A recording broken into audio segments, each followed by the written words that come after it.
Olá, família! Sejam todos bem-vindos ao estudo diário das Escrituras. Gratidão pelos comentários de vocês. Um dos comentários aqui é do Adalberto Ribeiro Silva. Ele compartilhou que um dos tópicos da conferência que ele amou foi na sessão de sábado, quando um garotinho que tinha dificuldade para andar, ele foi servir, ele recebeu o sacerdócio anônimo e foi servir o sacramento ali para o seu pai, que era o bispo, e mostra a dificuldade, né, dele ir entregar o sacramento ali ao pai dele. Ele primeiro vai ali com a bandeja, né, coloca na muretinha, senta no chão, senta em um degrau, senta em outro para depois se levantar, pegar o sacramento de novo e ir lentamente até o pai dele, que era o bispo ali. Essa parte me tocou demais também. Gostei muito dessa parte aí do discurso da conferência, né? Me tocou bastante. Gratidão por compartilhar a parte que você gostou. Vamos lá, hoje a gente vai estar estudando aqui Doutrina e Convênio, sessão 31, que é uma revelação dada a Thomas B. Marshall, tá bom? Aqui Thomas B. Marshall não tinha nem 2 meses de igreja, né, quando ele recebe essa revelação aqui e o chamado missionário para ele ir pregar. O Thomas B. Marshall, ele tem assim uma biografia linda na igreja, tá bom? Tem coisas que aconteceu que ele se afastou da igreja, né, mas ele volta, o importante é que no final ele volta. Eu sinto falta disso às vezes na Bíblia, por exemplo, a gente só sabe que Pedro é casado porque ele tinha uma sogra que Jesus Cristo curou. Né? Eu me interesso muito, né, pela biografia, né, das pessoas, assim, que a gente acaba simpatizando mais com a situação e aqui no caso da revelação Doutrina e Convênio, a gente passa a entender qual era a situação que estava acontecendo. Então, só falando sobre Thomas B. Marshall aqui, eu peguei alguns tópicos, né, da biografia dele na igreja ali, tá bom? Ele foi chamado, né? Ele foi o primeiro chamado como presidente do Coro dos 12 Apóstolos, né? Ele foi o primeiro.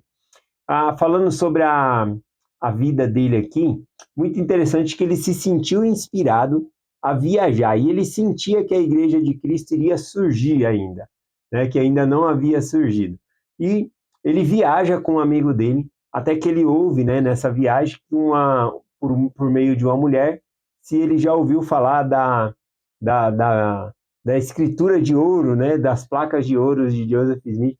E aí ele fica interessado e ele viaja, né, para ir lá, para Palmira, para ver, se inteirar dessa situação, porque ele se sentiu tocado. Quando ele chegou lá na gráfica, ele encontrou Martin Harris, né, então Joseph Smith não estava lá, e Martin Harris apresentou ele para Oliver Cowdery. Oliver Cowdery respondeu todas as perguntas de Marsh. E então, estava sendo ainda publicado, né, a igreja não tinha surgido ainda, estava sendo publicado o livro de Mormon ali, fazendo a impressão, e tinha apenas 16 páginas, né, impressas. E ele realmente ganha essas 16 páginas e volta para sua casa, compartilha com a sua esposa, que acredita na hora. Veja só o que foi preciso, né, para ele receber o testemunho dele. 16 páginas do livro de Mormon. Eu acho a história dele linda. Ele decide se mudar com toda a sua família para perto onde está a igreja. Quando ele chega à igreja, então, havia surgido, né? A igreja estava restaurada e ele é batizado e ele então vai para essa conferência, nós estávamos citando, e ele tinha ali menos de 2 meses de batismo e ele é chamado para fazer uma missão. Falando um pouquinho sobre a biografia dele, né? Por que ele se afastou, né? Ele chega a compartilhar o testemunho dele aqui no livro Revelação em Contexto, que é bem interessante, mas fala que um dos pontos cruciais, né, depois dele ter servido várias missões, servido como apóstolo e como presidente do Coro dos 12 Apóstolos também, conta que a esposa dele tinha um negócio com uma outra irmã, tá bom? Da igreja, e que ela, né, a esposa dele, supostamente tirava a nata do leite, elas trocavam leite para fazer queijo, e supostamente ela tirava essa nata do leite, e aí deu uma confusão, que foi levando até chegar à primeira presidência, e optou, né, por seguir as outras pessoas que já tinham falado que a esposa dele tinha que pedir desculpa. Então ele fecha o coração nesse momento e fala: eu vou defender a honra da minha esposa até o inferno. E aí ele se afasta da igreja infelizmente ele fica longe da igreja por 20 anos. E nesses 20 anos não é que ele fica quietinho, né? Ele faz um artigo falando mal da igreja, falando a respeito dos membros da igreja, e eles seriam obrigados a pegar em armas de guerra contra o Estado, e isso fez com que houvesse aquela ordem de extermínio, tá bom, contra os membros da igreja, né? Colaborou ali para que houvesse aquela ordem de extermínio, e 1.500 membros da igreja foram expulsos e perderam suas casas, suas propriedades por conta disso, né? Mas depois de 20 anos, depois já em Salt Lake City, né, Brigham Young como presidente, Thomas B. Marsh volta e ele pede para ser reaceito na igreja. Ele presta o testemunho dele na conferência. Brigham Young, ele pede um voto de apoio, de plena aceitação para que ele volte para a igreja. E todas as mãos levantaram a favor para que Thomas B. Marsh voltasse, né, a ter toda os seus privilégios na igreja, né? Tá bom? E uma das falas de Thomas B. Marshall, quando ele diz aqui, ó, o Senhor poderia passar muito bem sem mim, e não perdeu nada por o meu afastamento das suas fileiras, mas o quanto eu perdi, né? Então, ele relata aqui o quanto ele perdeu de ter estado fora do Evangelho. Mas o mais importante é que ele voltou. E também Thomas, ele teve uma história linda de colaboração dentro do Evangelho. Então vamos lá para a revelação aqui, sessão 31, que é a revelação dada a ele, tá bom? Aqui com um pouco menos de 2 meses de igreja, ele recebe o chamado missionário dele. Thomas B. Marsh, ele é o único, né, dos 12 aqui que tem 2 sessões direta para ele da Doutrina e Convênio, tanto essa como a sessão 112, é uma revelação inteira para ele, fora outras 4 revelações que também ele participa, né, com instruções diretas, tá bom? Que o Senhor tinha dado a ele. Então vamos lá aqui, vamos ler o versículo 1.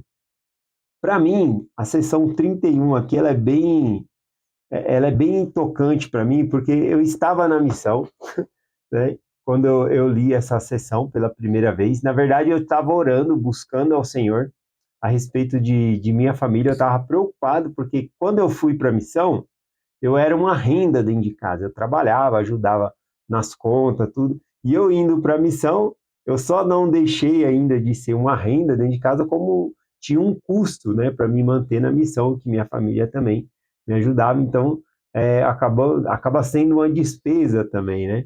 Que a mãe tem que ajudar, tudo. E aí eu fiquei muito preocupado como é que minha família está sabendo, né, da pobreza que minha família tinha, dificuldade financeira. Então eu fiquei muito preocupado e sempre estava orando ao Senhor a esse respeito.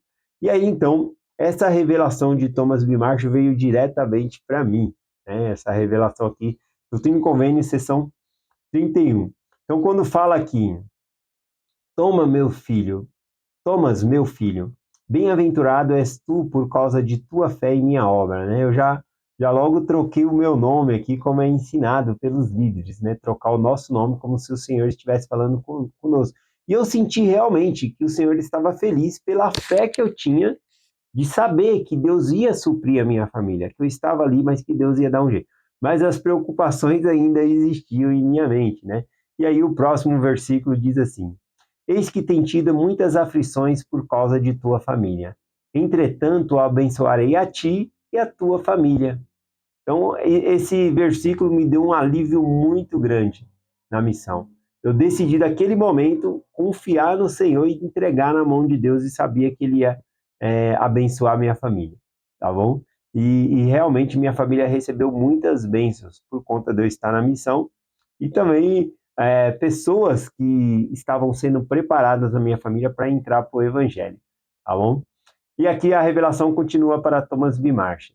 Sim, teus pequeninos, dia virá em que eles acreditarão e receberão a verdade e serão um contigo em minha igreja. Aqui não significa que parte da igreja, parte da família de Thomas, né, não era membro da igreja, tá bom? Na verdade, quando ele leva aquelas 16 páginas do livro de Mormon para casa e compartilha com a esposa dele, a esposa acredita na hora. Ela vai se tornar membro também. E os filhos dele, eu acho que eles tinham 3 ou 4, mais velho tinha 9 anos. Então a promessa aqui é que os filhos deles seriam dentro do evangelho, acreditariam, tá bom? Na mensagem do evangelho quando eles estivessem grande ali.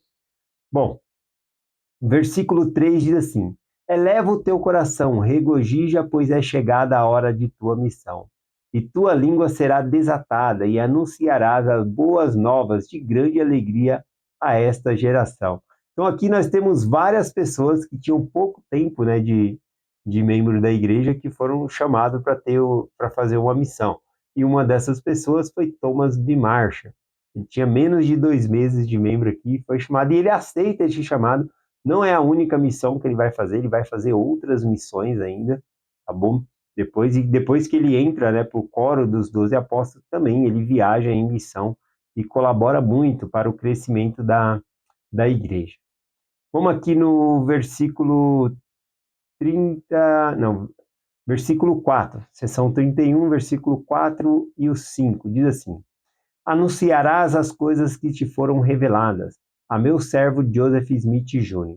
Daí em diante começarás a pregar. Sim, ceifará o campo que já está branco para ser queimado. Portanto, lança, lança a foice com toda a tua alma, e os teus pecados são perdoados. E haverá muitos feixes sobre suas costas, porque o trabalhador é digno do seu salário, portanto a tua família viverá. Quando fala que o trabalhador é digno do seu salário, é da sua recompensa.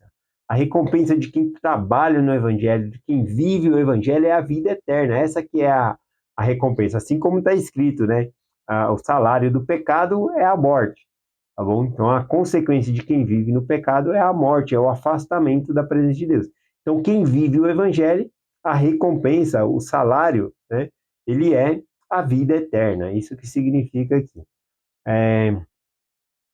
Aqui também, né, nesses versículos, é prometido que aquele que compartilha o evangelho, aqui, por exemplo, no caso dele, falou-se que muitos pecados dele era perdoado por conta de compartilhar o evangelho, tá bom?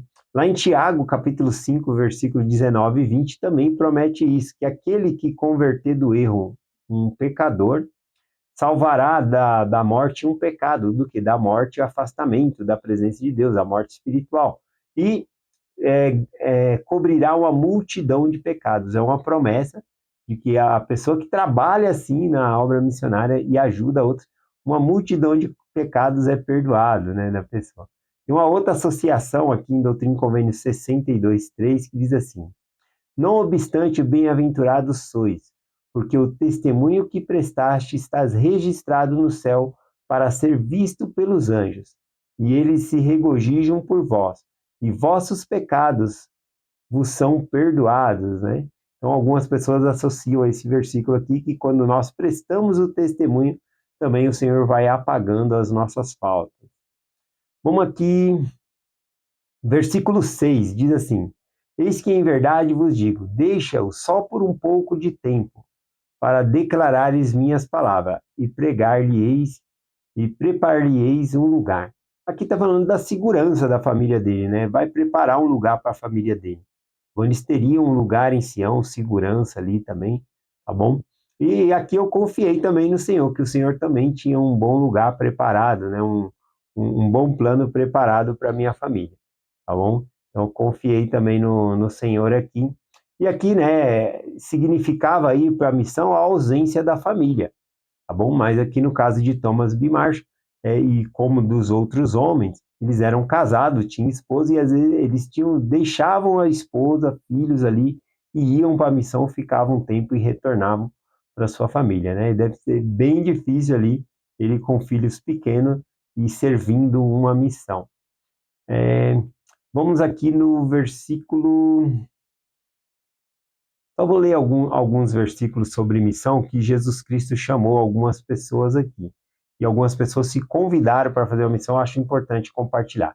Lá em Mateus capítulo 8, versículo 21 em diante, diz assim: e outros de seus discípulos lhe disse: Senhor, permita-me primeiro que vá sepultar o meu pai. Jesus, porém, disse. Então, aqui está acontecendo, né, um homem chega, né, um jovem fala para Jesus: olha, eu vou te seguir, eu vou fazer uma missão, né, vou seguir o Senhor onde quer que você vá, mas primeiro deixa eu ir sepultar o meu pai. A resposta de Jesus foi: segue-me, deixe os mortos sepultar os seus mortos. Bom, quando o jovem está falando, a gente tem que ver aqui que não é que Jesus Cristo ele está sendo insensível à morte do pai do rapaz, né, do homem ali, tá bom? Quando ele fala sepultar o pai, provavelmente esse homem aqui ele é um primogênito, e o primogênito que sepulta o pai. O sepultamento ele não é feito no momento da morte da pessoa. Ele é colocado no sepulcro, mas depois de um ano é que pega os ossos e coloca numa caixinha aquilo que é sepultamento.